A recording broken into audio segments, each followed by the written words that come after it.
Hello bachcho, let's read this question. The question says CO2 molecule is isostructural with option first is HgCl2, option second is SnCl2, option third is C2H2 and option fourth is NO2। बच्चों इस question में बोला गया है कि जो CO2 molecule है वो किसके आइसोस्ट्रक्चरल है और इसके कॉरस्पॉन्डिंग चार कंपाउंड्स दिए गए हैं। तो फर्स्ट ऑफ ऑल बात करते हैं इस क्वेश्चन के की कॉन्सेप्ट के बारे में। किसके बारे में बच्चों? की कॉन्सेप्ट के बारे में। और की कॉन्सेप्ट क्या होगा बच्चों? Iso structural compounds. क्या होगा बेसिकली की concept? Iso structural compounds. Basically अगर आपको इस क्वेश्चन को सॉल्व करना है तो आपको पता होना चाहिए आइसो स्ट्रक्चरल कंपाउंड्स कौन होते हैं। आइसो स्ट्रक्चरल कंपाउंड्स वो कंपाउंड्स होते हैं जिनका सेम टाइप ऑफ स्ट्रक्चर हो, जिनका स्ट्रक्चर एक जैसा होता है, सेम टाइप ऑफ स्ट्रक्चर, उनको बोला जाता है बच्चों iso structural compounds. Same type of structure that is उनकी शेप एक जैसी होगी। तो इसके लिए अगर हमें देखना है कि CO2 मॉलिक्यूल किसका आइसो स्ट्रक्चरल है तो हमें कार्बन CO2 की शेप पता होनी चाहिए, स्ट्रक्चर पता होना चाहिए। तो CO2 जो होता है बच्चों उसका स्ट्रक्चर कुछ इस तरीके से होता है, कुछ इस तरीके से होता है। यहाँ कार्बन क्या करता है? दो सिग्मा बॉन्ड बनाता है दो ऑक्सीजन के साथ और दो पाई बॉन्ड्स बनाता है।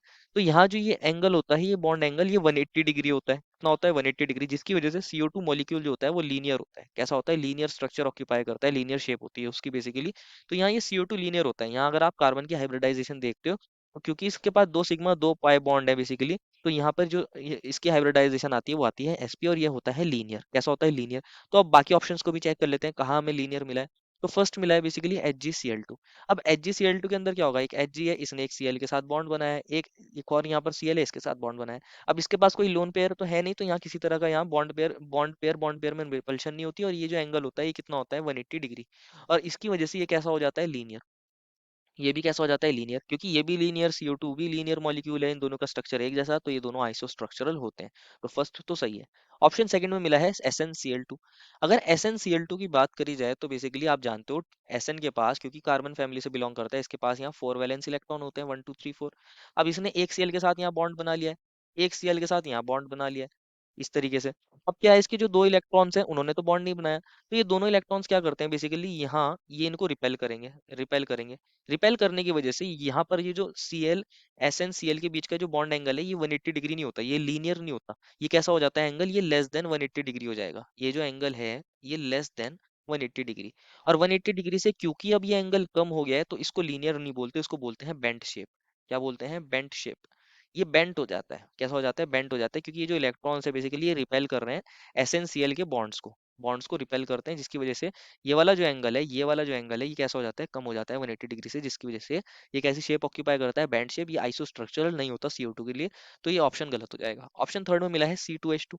अब C2H2 क्या होता है बेसिकली? C2H2 होता है C ट्रिपल बॉन्ड C, ये H और ये H, this is C2H2, that is ethyne, that is ethyne. अगर आप यहाँ चेक करते हो, ये जो कार्बन की हाइब्रिडाइजेशन होती है यहाँ, क्योंकि कार्बन के पास एक सिग्मा, ये दो सिग्मा बॉन्ड है दो पाई बॉन्ड है, तो यहाँ इसकी हाइब्रिडाइजेशन आती है sp। और sp हाइब्रिडाइजेशन होने की वजह से ये एंगल कितना होता है? 180 डिग्री, 180 डिग्री। और ये वाला कार्बन भी sp हाइब्रिडाइज, तो ये एंगल भी 180 डिग्री।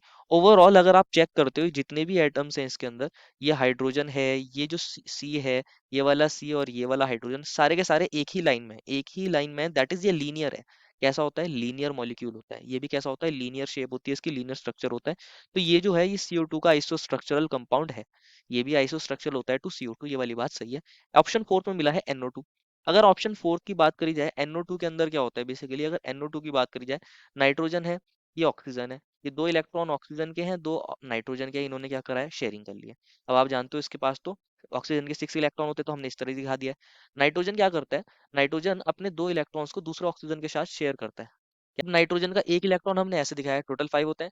अब बाकी जो दो इलेक्ट्रॉन्स होते हैं वो कैसे करता है? नाइट्रोजन इसके साथ यहाँ कोऑर्डिनेट बॉन्ड बना लेता है, जिसकी वजह से यहाँ N पर आ जाता है पॉजिटिव और ऑक्सीजन पे नेगेटिव। क्या आ जाता है? नेगेटिव। तो यहाँ नाइट्रोजन क्या करता है? कोऑर्डिनेट बॉन्ड बनाता है ऑक्सीजन के साथ, जिससे ऑक्सीजन का ऑक्टेट कंप्लीट हो सके।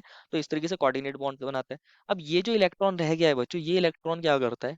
ये इलेक्ट्रॉन रिपल्शन करता है, ये इलेक्ट्रॉन यहाँ पर रिपल्शन करता है, इस NO बॉन्ड को रिपेल करता है और इधर भी रिपल्शन करता है। रिपल्शन की वजह से ये वाला जो एंगल होता है, ये वाला जो एंगल होता है, ये भी कैसा हो जाता है? Less than 180 degree, less than 180 degree. बिल्कुल 180 डिग्री नहीं होता, लेस देन 180 डिग्री हो जाता है, जिसकी वजह से ये भी कैसी शेप ऑक्यूपाई कर लेता है? बेंड। ये भी बेंट हो जाता है। तो ये भी आइसोस्ट्रक्चरल नहीं होता टू CO2, तो ऑप्शन फोर भी गलत हो जाएगा। C2H2 एंड HgCl2 ये आइसोस्ट्रक्चरल होते हैं क्योंकि इनकी शेप भी लीनियर होती है लाइक CO2। तो ये दोनों आंसर हमारे सही हो जाएंगे। देखो final answer is option number first and third. I hope you understood it well and best of luck.